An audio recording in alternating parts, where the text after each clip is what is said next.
Over many centuries, human societies across the globe have established progressively closer contacts. The pace of global integration is dramatically increasing, which has led to unprecedented changes in technology, economics, politics, culture, and law. This process is considered globalization. Both positive and negative outcomes are inevitably produced, though many organizations, such as the companies devoted to stimulate global integration or federal and state governments, are regularly coming up with ways to reduce the cons and capitalize on the pros. I don't know that it's changed schools as much as it's changed the conversation about schools. A lot of the policy talk about what we should do, what we need to do, sometimes it happens up here. What actually happens down here at the school level, it's not necessarily, the schools are not necessarily impacted by all the talking that goes on. There's a heck of a lot of conversation about, America being in 15th place in PISA or 20th place in TEMS and science, which, by the way, America's always been in the middle of these comparative assessments since they began in 1964. We've always been in the middle of the pack. So certainly there's a lot of talk, there's a lot of hoopla, there's a lot of we need to do better, a lot of exhortation. At the classroom level, at the school building level, how that's changed, I think it's obviously very contextual, and I think some places may be a lot more in tune and connected with what's going on in the world than others, but I think one thing that we know from our research is that changing practice and changing educator behavior is something that's not necessarily that easy to do. The Organization for Economic Cooperation and Development, or OECD, is an international economic institution whose mission is to promote policies that will improve the economic and social well-being of people around the world. They provide a forum for governments to work together and seek solutions to common problems by measuring trends, then analyzing and comparing data to predict future trends. They increase globalization in order to allocate resources across more borders and generate economic welfare effects such as higher productivity and efficiency, increased average incomes and wages, greater competition within a market, lower prices, and increased product variety.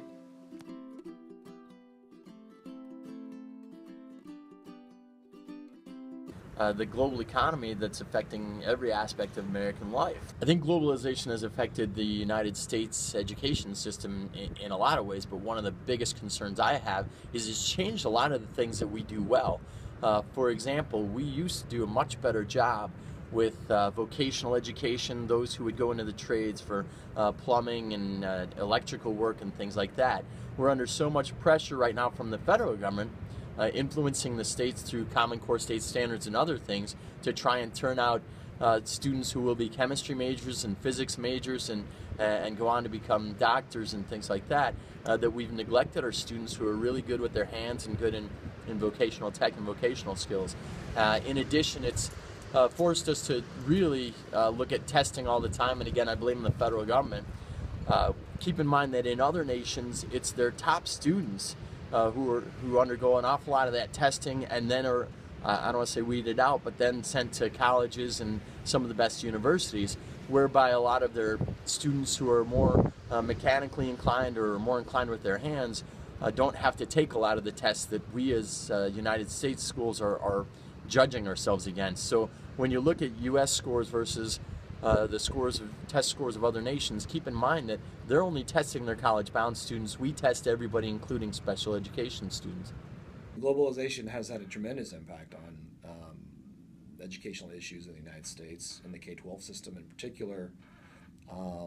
Certainly technology has changed the way we interact and connect, what we know more about other systems, other cultures. A lot of this is intentional. In our college, for example, we try to provide powerful learning experiences through technology that will allow us to learn about other cultures and other ways of life and other education systems. Certainly there's the cross-cultural learning dimension, but there's also, as is commonly aware, there are these new assessment regimes like TEMS and PISA. One specific study that the OECD conducts is called the Program for International Student Assessment, or PISA. PISA is an exam taken by 15-year-olds from all over the world every 3 years. The results are extensively calculated with dozens of variables, creating a thorough database to compare international literacy. By seeing either a boost or a decline from the previous exam, a nation can either continue their efforts in creating a valuable education system or adjust what isn't working as well. Although there are obvious positive outcomes from PISA, this is also where the pressure to improve test scores originates, a potential downfall of globalization.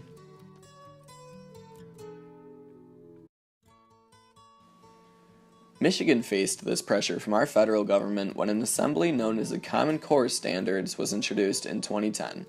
44 of the 50 states in the United States have adopted the standards, which provide our students with higher expectations in the subjects of mathematics, English, and language arts. The Common Core Standards produced an immediate backlash from many citizens, teachers, and legislators who thought that the true cause of poor student performance would still be ignored, and that the higher expectations and new curriculums would take too much time and cost too much money. There's also a growing population of citizens who believe standardized tests are a problem for many reasons. For example, the growing stakes. Standardized test scores impact how much funding a school receives from the government. A lot of people, I think, tend to look at these as a kind of as a race and say we're number one and we're number 10. And in fact, there's actually a lot more to it. It takes a lot of study.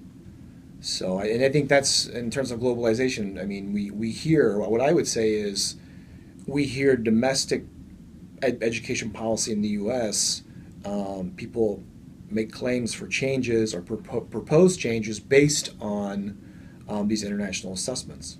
And that's part of globalization. So, I mean, that's a direct impact, even on our domestic education policy. In my freshman term, the Race to the Top legislation, which basically had the state adopt the state Common Core standards, and it also had the state make some big changes as far as testing, to tie testing a lot more toward teacher performance and efforts like that. The reason why the state did that is because, as has been the course for a little while now, the state wanted to compete for the Race to the Top grants, the federal money. So basically the federal government is driving an awful lot of what's going on in Michigan and other states throughout the union right now by threatening to withhold money if we don't make changes, policy changes that the federal government wants to see. The American Legislative Exchange Council, or ALEC, works to advance limited government, free markets, and federalism among all states in the U.S. Every year, they release a report card for each state, evaluating their academic achievement for the year. In their latest release, Michigan was ranked 40th out of our 50 states and was given a C+ grade on education policy. Although Michigan ranked towards the bottom, they've improved every year since 2009, when they placed 49th.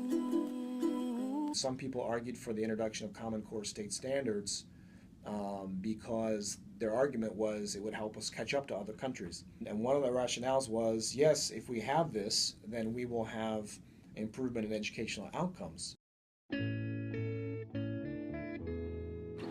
New technology and curriculums are constantly introduced to Michigan schools. Technological advancements are rarely opposed, as we live in a digital age that's always progressing. But the same can't be said for new curriculums. Michigan schools are currently revamping their curriculums to fit the needs of the Common Core standards. The amount and variety of materials taught to students K through 12 will be reduced. Only the most important lessons will remain, which will be taught extensively, giving Michigan students more specific, specialized education. The easiest thing we could do is change the school calendar. Right now we have the shortest school calendar in Michigan. We have 181 school days, I believe only 176 of which are student contact days, during which the teachers actually have contact with the students. Our school calendar is basically an agrarian calendar, so it was developed back when a lot of people had to take off school through the summer months to raise crops on farms, and that needs to be addressed. Right now that learning gap, or the gap that occurs over the summer in June, July, and August, whereby students basically aren't engaged in learning or in turning in assignments, really hinders us at the beginning of a new school year. And I think that's one of the easiest things we can change. And if you look at other industrialized nations, they have a much longer school calendar and many more contact days. Some of the things I tried to do to help us compete with the international learning system is to introduce bills that would change and influence teacher certification. I think the way that we train teachers in Michigan and throughout the United States is a little archaic. If you look at some of the Scandinavian nations, they do more of an apprentice system whereby someone basically student teaches for 3 years or more before they actually are a full-fledged teacher.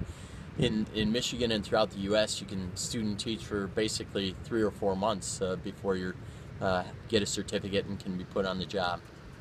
An argument could be made that we are lower because we are committed to educating everybody, and we have such diversity in terms of cultural background and language differences and multilingualism, etc., and not maybe sufficiently fully developed second language programs so that kids migrating from another country who learn English here or need to learn English here have the resources to do that. But if we were to turn our efforts only to, the best schools, the highest students, so that our average would go up, that wouldn't that still depend on not testing everybody? It's such a massive system and such diversity. It's like, well, how could you expect it to be number one? Okay, when we're saying we're not going to kick them out and not let them go to high school unless they score, like that must still be happening somewhere in the world.